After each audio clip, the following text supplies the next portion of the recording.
Eh bien, salut tout le monde et bienvenue sur la chaîne. Je suis très heureux de vous retrouver pour une nouvelle critique cinéma.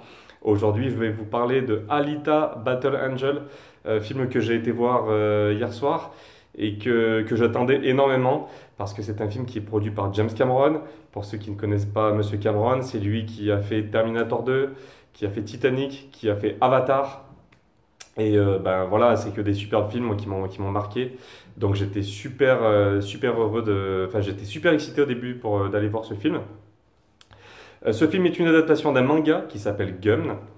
C'est un manga que je ne connais pas du tout, donc j'ai vraiment découvert l'univers avec le film, à mon grand regret, je dois dire. Qu'est-ce que je peux vous dire pour vous présenter le film? Le film se passe, l'histoire se passe en 2500 et des brouettes. On est au 26e siècle.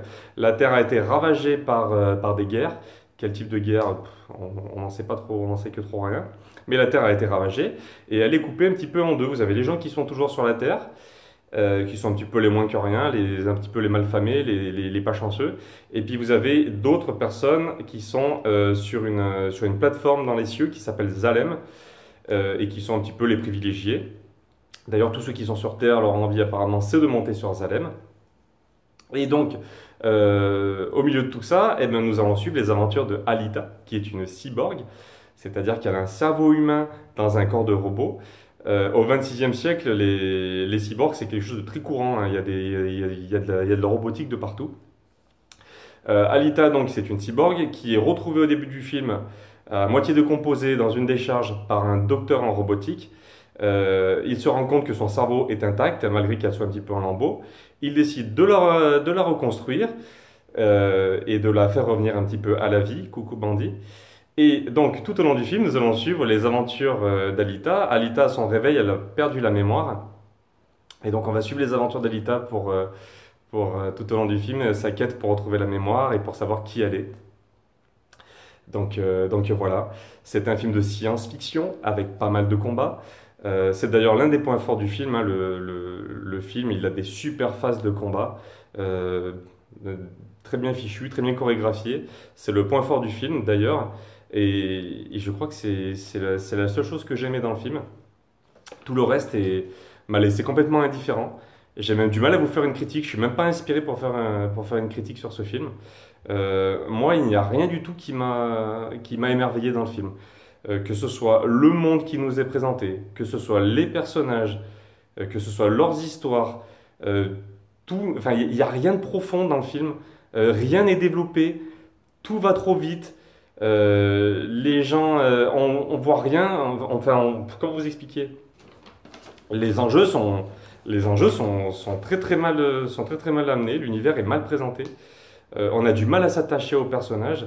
Et d'ailleurs, le film souffre du syndrome Black Panther, c'est-à-dire qu'en fait, eh ben, tout le monde, tous les personnages qui sont présentés dans le film, ils sont tous super.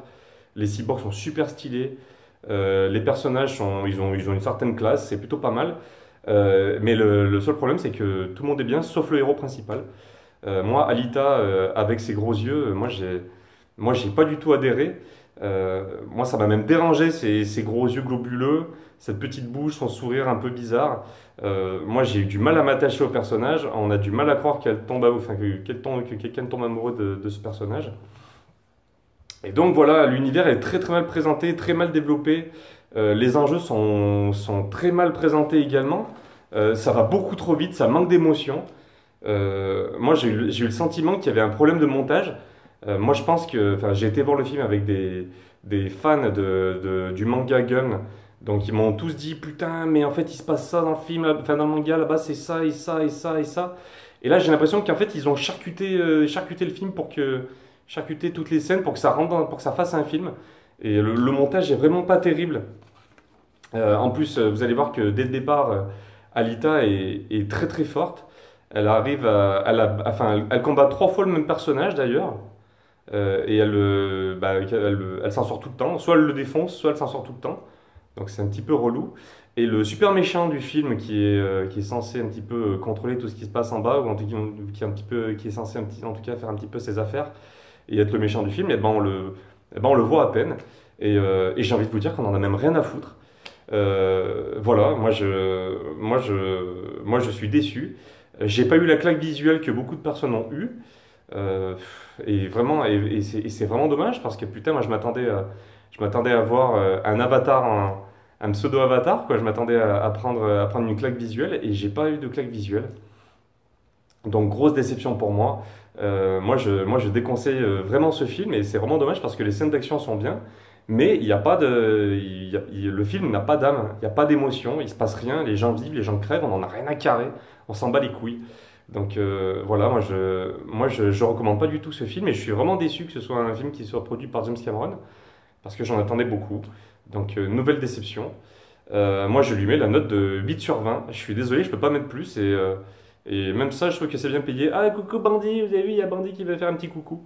Donc voilà, désolé, mauvaise adaptation de manga. Limite, Nicky Larson la semaine dernière, c'était même mieux adapté. Là, c'est mal adapté et je me demande si le format film convient vraiment à l'univers de Gun. Moi, quand j'en parle avec mes collègues qui ont lu le manga, eh ben, j'ai l'impression que le format série ou le format livre lui convient beaucoup mieux. Donc voilà, déception pour moi, et c'est un film que j'attendais, c'est une nouvelle déception. 8 sur 20, et franchement, c'est même bien payé, parce que franchement, je me suis, voilà, ça m'a laissé ni chaud, ça m'a fait ni chaud ni froid, je suis complètement indifférent. Voilà, j'espère que la critique vous a plu. Si c'est le cas, n'hésitez pas à laisser un petit pouce en l'air ou à laisser un petit commentaire. Venez débattre avec moi si vous avez envie d'en parler. Et puis on se donne rendez-vous ce week-end pour Ralph 2.0, film que j'attends aussi beaucoup. Voilà, j'avais bien aimé le 1. Voilà, à très vite sur la chaîne. Salut!